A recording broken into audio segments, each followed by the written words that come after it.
नमस्कार, मैं डॉक्टर राजकुमारी शर्मा आज आपके समक्ष उषा प्रियंवदा द्वारा रचित कहानी जिंदगी और गुलाब का फूल लेकर उपस्थित हुई हूँ। कहानी में मैं पूरी एक तरह से विस्तृत रूप में कहानी का वाचन नहीं करूंगी। इसमें जो मूल बिंदु हैं, उन्हीं का मैं यहाँ पर प्रादुर्भाव करने जा रही हूँ, विस्तार करने जा रही हूँ, जिसमें लेखिका ने बताया है पूरी कहानी के अंतर्गत कि किस तरह की समस्या जीवन में जब आती है, तो परिवार वाले, समाज वाले व्यक्ति के आधार पर किस तरह से उसका एक तरह से उसे चित्रित करते हुए दिखाई देते हैं। तो उसी आधार पर लेखिका ने अनेक प्रकार के भाव, अभाव कहानी के अंतर्गत दिखाए गए हैं। जैसे कि हम देखते हैं कि कहानी में एक ही समस्या का जो रूप होता है वह निर्धारित करके लेखिका, लेखक अपने कहानी के अंतर्गत दिखाने का प्रयास करते हैं और उससे हमें जो मूल शिक्षा मिलती है, वह उसका भाव, अभाव के द्वारा हम उसे ज्ञात करते हुए दिखाई देते हैं। तो कहानी में दिखाया गया है कि किस तरह से बेकारी की जो समस्या है, वह दिन प्रतिदिन हमारे समाज में बढ़ती जा रही है और उसके बढ़ने से अनेक प्रकार की परेशानियाँ घर में एक तरह से चित्रित होती हुई दिखाई देती है और उससे हर कोई पात्र जूझते हुए दिखाई देता है। अगर कमाने वाला एक है, तो उससे घर का लालन-पालन या अन्य जो ज़रूरत की चीज़ें हैं, वह जुटाना बड़ा मुश्किल काम हो जाता है। तो लेखिका ने पात्र या पात्रों के द्वारा इसी समस्या को दिखाया गया है कि जब व्यक्ति रोजगार के अंतर्गत अपनी व्यक्तित्व को देखता या दिखाते हुए प्रतीत होता है और जब उसके पास नौकरी नहीं होती है, तो वो किस तरह से घर में ही एक अन्य व्यक्ति के रूप में चित्रित होता हुआ दिखाई देता है, जिसका वहाँ पर कोई भी महत्व नहीं होता है और वह पल-पल उन व्यंग्यों, तानों के धरातल पर अपना जीवन यापन करता हुआ दिखाई देता है। जहाँ पर उसकी जो एक पूँछ है, वह दिखाई देती है, यानी कि उसका महत्व जहाँ दिखाई देता था, जब वह रोज़गार के अंतर्गत अपनी आय को माता-पिता या अन्य लोगों के संदर्भ में रखता था और जब वह बेरोज़गार हो जाता है, तो घर में ही रहना कितना दुर्भर हो जाता है। लेखिका ने ऐसी समस्या को यहाँ पर चित्रित करने का प्रयास किया है।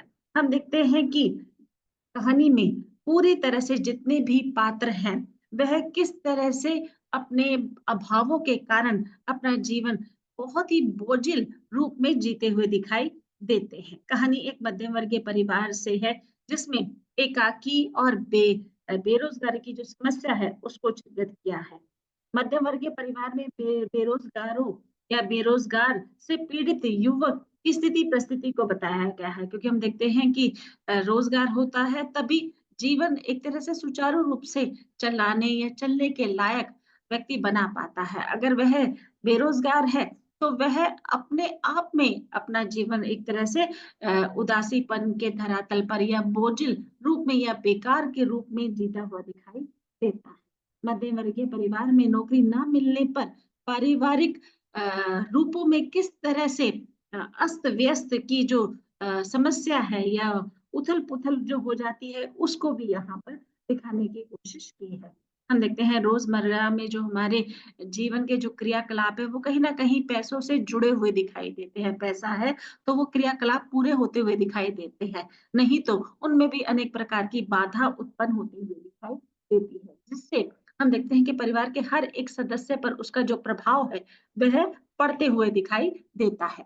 बेकारी की समस्या केवल हम देखते हैं कि भाई-भाई के बीच में नहीं होती, कई बार भाई-बहन के बीच में भी आती हुई दिखाई देती है और जिससे अनगिनत रूपों में हम देखते हैं समस्या एक तरह से उत्पन्न होती हुई दिखाई देती है। बेकारी की समस्या होने के कारण बहन वृंदा का घर में ज़्यादा ख़्याल एक तरह से हमें देखने को मिलता है। यानी कि जब भाई रोज़गार के रूप में अपना कार्य कर रहा था, तब उसका ज़्यादा ध्यान रखता था। पर जैसे ही समय परिवर्तन हुआ और भाई सुबोध एक तरह से बेरोज़गारी से जूझ रहा था, तभी बहन वृंदा को नौकरी मिल जाती है और नौकरी मिलने के बाद किस तरह से जो घर में एक उथल-पुथल होती हुई नज़र आती है, उसका प्रभाव सुबोध पर क्या पड़ते हुए दिखाई देता है, लेखिका ने अनेक रूपों में चित्रित करने का प्रयास किया है।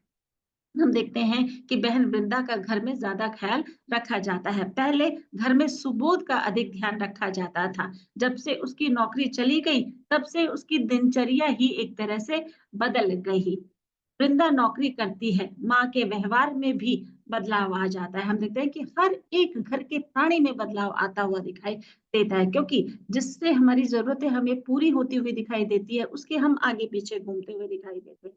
पर जब ज़रूरत पूरी नहीं हो रही है, तो हम उसके, चाहे वह उम्र में हमसे बड़ा है या अन्य रूपों में हम उसका आदर-सत्कार करते हुए दिखाई देते थे, वह सब उनसे एक तरह से छिनता हुआ जब दिखाई देता है, तो अनेक प्रकार की वेदना मन में ग्रस्त होती हुई दिखाई देती है और उससे अकेलेपन का जो भाव है, वह उत्पन्न होते हुए दिखाई देता है। सुबोध के कमरे का एक-एक सारा सामान वृंदा के कमरे में जाता हुआ दिखाई देता है। सुबोध को पहले तो ये सब बातें बुरी नहीं लगती, क्योंकि हम देखते हैं कि हम जिस अवस्था से गुज़र रहे होते हैं, हम उसी में एक तरह से अपने आप को पाते हुए दिखाई देते हैं। पर जब हम धीरे-धीरे हमारी हर चीज़ जाते हुए दिखाई देती है, तो कहीं न कहीं मन में पीड़ा का भाव उत्पन्न होते हुए दिखाई देता है। सुबोध को पहले-पहले ये सब बातें बुरी नहीं लगती थी, पर बाद में उसको भी इस तरह की आदत हो गई। मेज़, कुर्सी, कालीन, घड़ी और अब पढ़ने की मेज़ भी चली गई। यह चर्चा केवल घर तक ही नहीं सीमित थी।